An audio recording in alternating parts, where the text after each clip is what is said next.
PDA plus B की बात कर रहे हैं। ये बी कहाँ से आ गया? अभी अखिलेश यादव जी का पक्का पीडीए रथ यात्रा आ गया ना, बी वाला आ गया ना। आगरा में कुटाई भी हुआ है।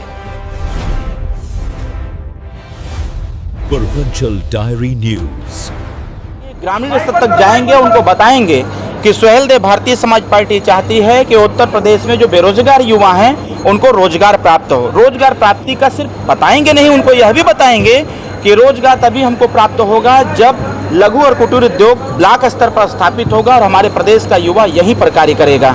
और यहाँ पर जब रह करके कार्य करेगा, पैसा कमाएगा तो अपने बच्चों को भी पढ़ाएगा, अपने परिवार का योगोपार्जन भी करेगा और परिवार कहीं ना कहीं सशक्त भी होगा।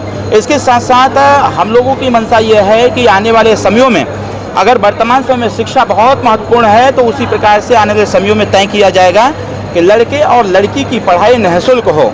ऐसी व्यवस्था लाई जाए कि उत्तर प्रदेश और देश की सरकार मिलकर के लड़के और लड़कियों की पढ़ाई को निःशुल्क कराएं, ताकि बच्चे स्कूल की तरफ मूव करें और बिना पैसे में वो पढ़ने का कार्य करें। इसके साथ साथ जिस प्रकार से आप लोग हमलावर हैं, ऐसे में उनको एक लाइन में कैसे परिभाषित करेंगे? अरे भाई देखिए, हमलावर नहीं हैं हम, उनको यह बताने का प्रयास कर रहे हैं कि आप जो दिशा विहीन हो गए हैं, आप जो सत्ता के सामने घुटना टेक दिए हैं, कृपया उठिए और उठ करके नौजवानों की बात करिए।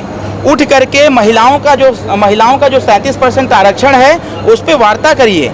बच्चों को रोजगार कैसे मिलेगा इस पे बात करिए। इसीलिए बस एक लाइन में कहना चाहते हैं हम कि कम से कम हम लोगों के द्वारा जो ट्वीट किए जा रहे हैं, कम से कम उससे भी तो सीख लीजिए कि हम करना क्या है। रिजल्ट देखा, उसमें अभी कई लोग उस पर टिप्पणी कर रहे हैं, आपने भी देखा होगा। देखिए, रिजल्ट आ गया है, टिप्पणी करने वाले लोगों को क्या पता है कि क्या सिचुएशन क्रिएट हुई है, और टिप्पणी करने वाले लोगों को हम बाजा बजा करके नहीं बताना चाहते हैं। जो बच्चा पढ़ाई लिखाई से पीछे है वो सेलेक्ट नहीं हो सकता। जुगाड़ लगा करके समाजवादी पार्टी की तरह जुगाड़ लगा करके हजारों हजार नौजवानों को नहीं भर्ती किया सकता। आज योगी जी की सरकार में सब कुछ ट्रांसपेरेंट है। आप पढ़ोगे, लिखोगे, एग्जाम में बैठोगे, क्वालिफाई करोगे, स्वाभाविक तौर पर आगे बढ़ोगे।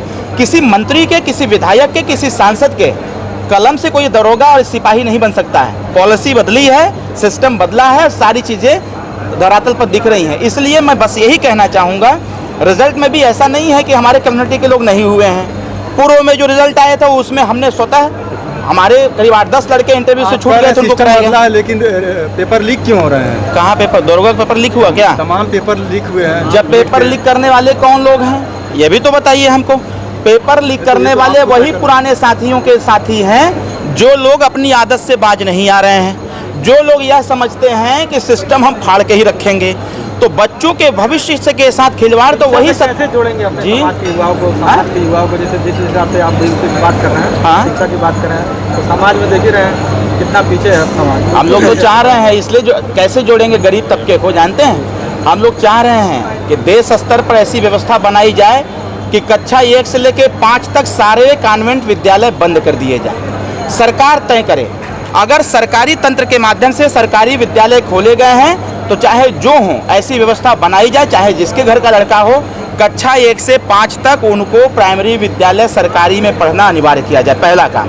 दूसरा काम यह कि जिस प्रकार से कॉन्वेंट विद्यालय अपने भवन का निर्माण करते हैं, रखरखाव रखते हैं, सारी व्यवस्था देते हैं, एज इट इज कॉन्वेंट विद्यालय के ही तर्ज पर सरकारी विद्यालय का भी निर्माण किया जाए, उनकी व्यवस्थाएं लाई जाएं। अगर ट्रांसपोर्टेशन का कार्य प्राइवेट विद्यालय देता है तो सरकारी विद्यालय को भी सरकार की तरफ से ट्रांसपोर्टेशन की व्यवस्था देनी पड़ेगी।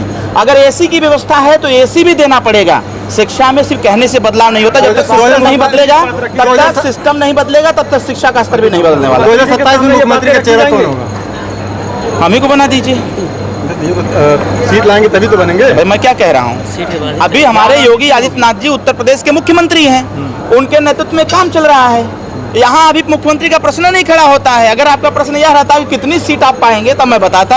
हमारे योगी जी मुख्यमंत्री थे, हैं और आगे भी रहेंगे। Akhilesh ji PDA plus B की बात कर रहे हैं। ये बी कहाँ से आ गया? अभी अखिलेश यादव जी का पक्का पीडीए रथ यात्रा आ गया ना, बी वाला आ गया ना। आगरा में कुटाई भी हुआ है। रथ यात्रा 1 सितंबर। मैंने इसी गोरखपुर से मैंने बोला था कि आप देखिएगा, जिस व्यक्ति को हम सब लोगों ने कहा कि ये एसी वाले नेता हैं, कमरे में पीसी करने वाले नेता हैं, एक दिन ऐसा मजबूर कर दूंगा कि उनको अपना रथ लेकर के बाहर निकलना पड़ेगा। धन्यवाद देता हूँ आपको जानकारी देने के लिए। वही एसी और पीसी वाले नेता ने आपको 24 में 62 से 33 पर वो लेकर आए, उसी रणनीति से, पीडीए की रणनीति से। और सपा का कहना है कि पीडीए ही एनडीए को है। कौन सी रणनीति? पीडीए की फर्जी वाली रणनीति। संविधान की दुहाई देने वाले लोग संविधान को प्राथमिक विद्यालय से पढ़ने की बात क्यों नहीं करते? बताइए ना। संविधान की दुहाई देने वाले लोग जब बंगाल में प्रचंड बहुमत से एनडीए की सरकार आई तो उनके सहयोगी मुख्यमंत्री ने इस्तीफा क्यों नहीं दिया? संविधान कहाँ चला गया था? आरक्षण के नाम पर आंख में धूल झोंकने वाले लोग आज आरक्षण की चर्चा क्यों नहीं करते? सामाजिक न्याय समिति की रिपोर्ट लागू करने की बात क्यों नहीं करते? ये फर्जी पीडीए के लोग जनता के आंख में धूल झोंक करके 24 में सरकार आधी सीटें जीत गए, लेकिन अब ये इसका दाल गलने वाला नहीं कहना है कि 27 लास्ट चुनाव होगा, इसके बाद चुनाव नहीं होगा, जनता वोट नहीं डाल पाएगी। ये अखिलेश जी का लास्ट चुनाव हो सकता है। अच्छा, अखिलेश जी- 29 में लोकसभा है। अखिलेश जी की वजह से ही चंदा चोरी उजागर हुई है, ऐसा कहना है उनका। हाँ, वो सही कह रहे हैं, हम तो चाह ही रहे हैं। तो आप लोग कहाँ थे? अरे भाई, मैं भी तो यही कह रहा हूँ। मैं कहाँ कह रहा हूँ कि नहीं उजागर हुआ?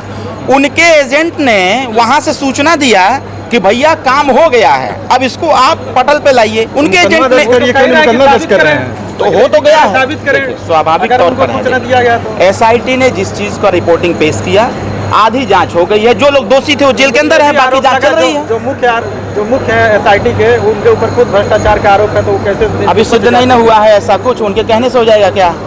ठीक है, एक उनके सवाल कहने- और है कि गोरखपुर यानी कि सीएम सिटी से इस सम्मेलन का क्या मैसेज है?